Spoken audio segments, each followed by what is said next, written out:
Dès son arrivée, le ministre du Développement touristique, de la Culture et de l'Artisanat Patali Géo, accompagné de sa délégation, est allé présenter ses civilités au gouverneur du Salamate Yambaye Massira Abel avant de mettre cap sur le parc national de Zakoma. Là, le ministre et sa suite ont eu droit à une présentation détaillée faite par l'un des responsables de cette structure.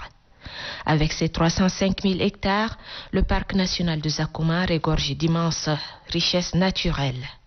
L'on y trouve de nombreuses espèces animales et variétés de plantes. Et justement, la nature dans toute sa splendeur offre un beau spectacle aux visiteurs.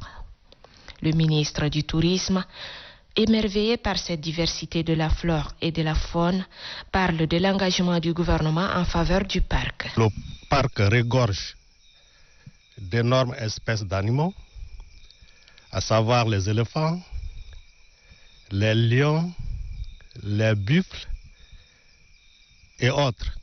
Je voudrais remercier le maréchal du Tchad, Idriss Déby Itno, pour son engagement personnel pour la protection et la sauvegarde de ces parcs. C'est important.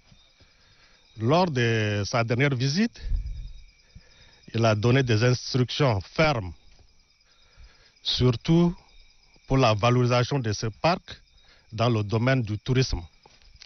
Il a demandé qu'on construise un aéroport international à Amtiman. Il a demandé que les travaux de l'hôtel qui sont aux arrêts puissent reprendre. Tout cela, c'est pour valoriser le tourisme du parc national de Zakoma. Les animaux qui vivent dans cet espace ne sont pas à l'abri des braconniers. Ainsi, à travers un partenariat, la gestion et la protection du parc est confiée à l'ONG African Park. Soucieux du développement touristique du site, le chef du département en charge du tourisme a échangé avec les représentants de l'organisation sur les possibilités d'impliquer l'ONPTA, Office national de promotion du tourisme et de l'artisanat. La peine a tous mes encouragements. Il faut qu'il continue dans ce sens. Mais ce que je déplore sur le terrain, c'est que le volet touristique est un peu négligé.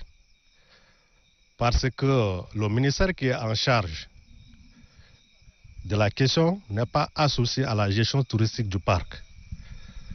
Ça m'amène à demander à l'APN de prendre l'engagement ferme afin qu'on puisse réviser l'accord qui est en train de courir. Le Tchad, qui dispose d'énormes potentialités, est classé 100e sur la liste des destinations touristiques mondiales.